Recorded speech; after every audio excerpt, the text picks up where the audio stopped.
that Santa looks like my dad. And Santa put me in the front of the line, and I went and sat on his lap, and I told him, I said, Timmy, you look like my dad. And he just laughed and went, ho, ho, ho. A couple years later, I realized that Santa was my dad. That was the first time my dad had ever played Santa. And my dad, for close to almost 20 years later, played Santa every year. He never got paid for it. He always volunteered for it. He did Shop with a Cop in Camp Verde. He allowed all of the county employees to bring their families to come take pictures with him. He would bleach his beard, he'd bleach his hair, he'd bleach his eyebrows, he'd wear white mascara. It's something that he did, and unfortunately it's not something that he can continue to do because of his medical situation.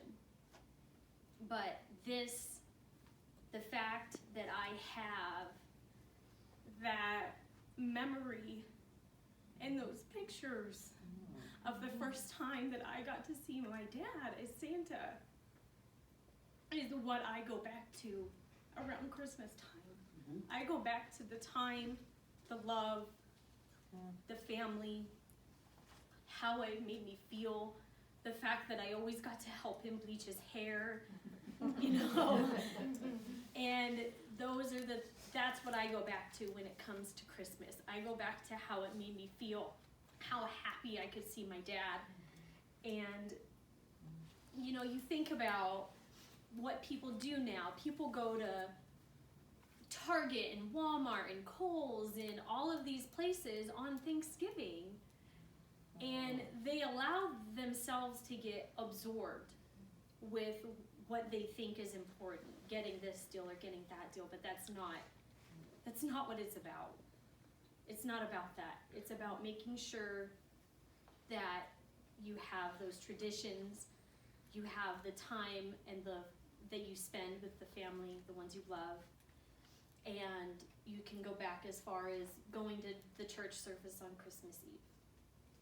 So people wonder what happened to society to allow our children to become so wrapped up in the technology, and it's because they've taken the traditions, the memory, the time, the love, and they've replaced it with this technology that they're so upset with.